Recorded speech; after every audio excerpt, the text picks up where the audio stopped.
পারিবারিক জীবন আমাদের কাছে কেন গুরুত্বপূর্ণ মনে রাখবেন বোনেরা, ভাইয়েরা, মনে রাখবেন। তা হলো মানব জাতি, মানব প্রজাতিকে রক্ষা করা। এটা কিন্তু বিয়ের অন্যতম প্রধান কারণ। বিয়ের অন্যতম প্রধান কারণ মানব বংশ রক্ষা করা। এখন আমাদেরকে তথাকথিত সভ্যতা আমাদেরকে শিখিয়েছে ছেলে হোক মেয়ে হোক এক দুইটা শয়তানি যথেষ্ট। ছেলে হোক মেয়ে হোক কটা, ছেলে হোক মেয়ে হোক দুইটা শয়তানি যথেষ্ট। এখন তো ওইটা এসে দাঁড়িয়েছে ছেলে হোক মেয়ে হোক একটা শয়তানি যথেষ্ট, তাই না?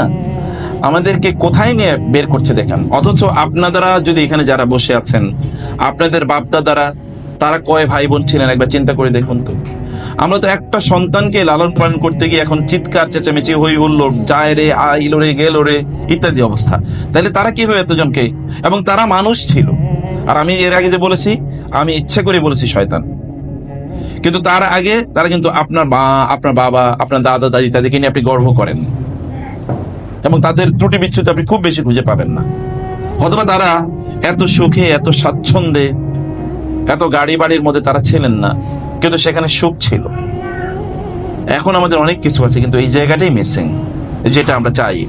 তাহলে মানব জাতির আল্লাহ সুবহানাহু ওয়া তাআলা মূল লক্ষ্য, পরিবারের মূল লক্ষ্য হচ্ছে সন্তান জন্ম দেয়া, সন্তান লালন পালন করা। যদি না হয় তাহলে পরে কি দাঁড়াবে? আপনি জানেন সর্বশেষ রাশিয়া ঘোষণা করেছে যেই পরিবারে কোনো নারীর, মানে কোনো পরিবারে যদি সন্তান একাধিক হয় তাইলে তারা আমৃত্যু সরকারের পক্ষ থেকে কি পাবে? ভাতা পাবে, আমৃত্যু।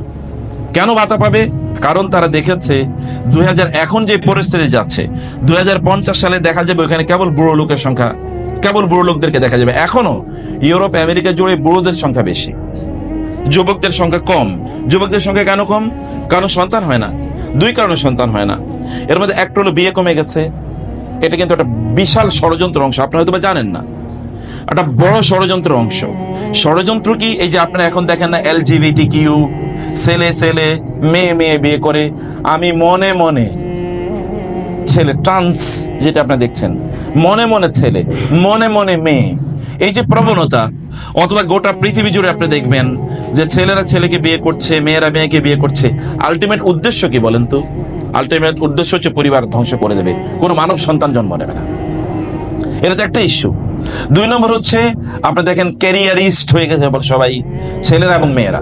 যেমন আমাদের বোনদেরকে, আপনাদেরকে বলি, আপনারা মাথায় রাখবেন এটা প্লিজ। আপনার মায়ের বিয়ে কত বয়সে হয়েছে বলেন? আপনি যদি দেখেন, যেমন আমার মায়ের বিয়ে হয়েছে 10 বছর বয়সে, 10 অথবা 11, ক্লাস 2-তে পড়তেন যখন। আমার অধিকাংশ বোনদের বিয়ে হয়েছে 2-তে বা 3-তে। আমার নিজের বোনদের কথা বলছি। এই যে মানে শেখ বলছেন যেমন আমার বিয়ে হয়েছে 7 বছর বয়সে।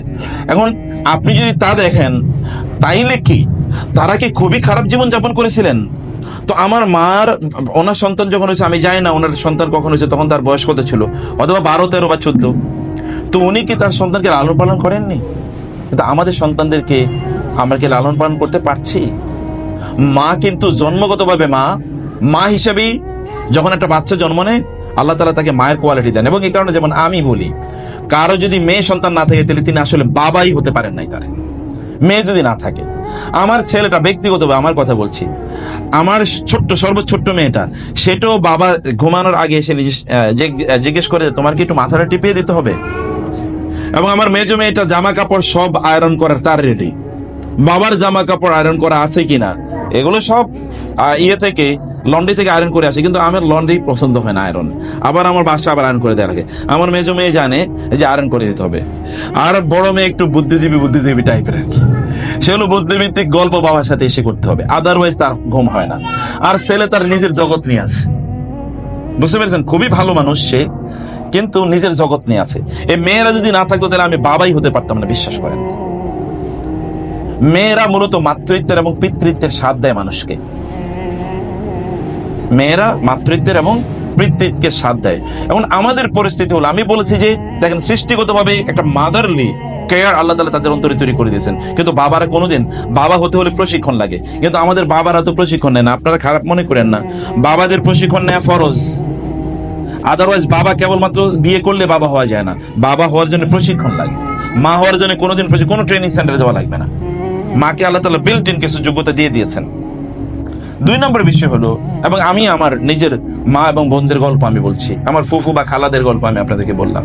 তাহলে এখন কি হচ্ছে, ক্যারিয়ার ক্যারিয়ার ক্যারিয়ার ক্যারিয়ার। বাংলাদেশে বিশাল বিশাল শিল্পপতি, হাজার হাজার হাজার কোটি টাকার মালিক, এরকম পরিবারের মেয়েদের বয়স প্রায় 35, 36, 38 হয়ে গেছে, বিয়ে হয় নাই। আমার কাছে কমপক্ষে 10টা এরকম সেভি আছে। আপনারা যদি কারো প্রয়োজন হয় আমার সাথে যোগাযোগ করবেন। হাজার হাজার হাজার কোটি, এটা কত হাজার তারা নিজেরাও জানেন না। কিন্তু ওই যে ক্যারিয়ারের পেছনে ঘুরেছে, এখন মেয়ে পাচ্ছে না, এখন ছেলে পাচ্ছে না।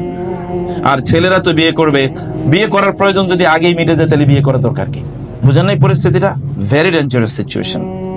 ফলে ক্যারিয়ারের পেছনে ঘুরে ঘুরে ঘুরে ঘুরে এমন একটা জায়গায় এসে আমরা দাঁড়িয়ে আছি। অথচ আমাদের কথা ছিল এখন ক্যারিয়ার, আপনি মেয়েরা তারা বিয়ে করে হয়তোবা, কিন্তু বিয়ে করার পর এখন তাকে একটু স্লিম থাকতে হবে, জিমে যেতে হবে, বডি বিল্ডিং করতে হবে। এখন মেয়ে সন্তান যদি নেয় তাহলে পেটটা একটু মানে লুজ হয়ে যাবে, চেহারাটা একটু এটার কি গ্ল্যামারাস চেহারা থাকবে না, চেহারা একটু ভাঁজ পড়ে যাবে, এ কারণে তারা সন্তান নেবে না। ইত্যকারিত মানসিকতা তৈরি হয়েছে। আবার চিন্তা আছে, এত বাচ্চা মানুষ করবো কিভাবে? এত বাচ্চা কিভাবে মানুষ করব? আমি আগেও বলেছি আমার নানির গল্প শুনেছিলাম। নানি নাকি একটা লাঠি নিয়ে বসে থাকতেন। ওনার আমার মা এবং খালার হলো, তারা হলো 8 জন ছিলেন। এখন 6 জন জীবিত আছেন আলহামদুলিল্লাহ, 2 জন মারা গেছেন। আর আমার মা মারা ছিলেন 6 জন, 4 জন জীবিত আছেন, 2 জন মানে মারা গেছেন। এরপরে আরো 2 জন মারা গেছেন, ওনার 4 জন জীবিত ছিলেন, মানে 10 জন তো আমার নিজের চোখে দেখছি আমি। এবং এরা পৃথিবীর সবচেয়ে ভালো মানুষদের মধ্যে একজন, আমি এদেরকে দেখেছি।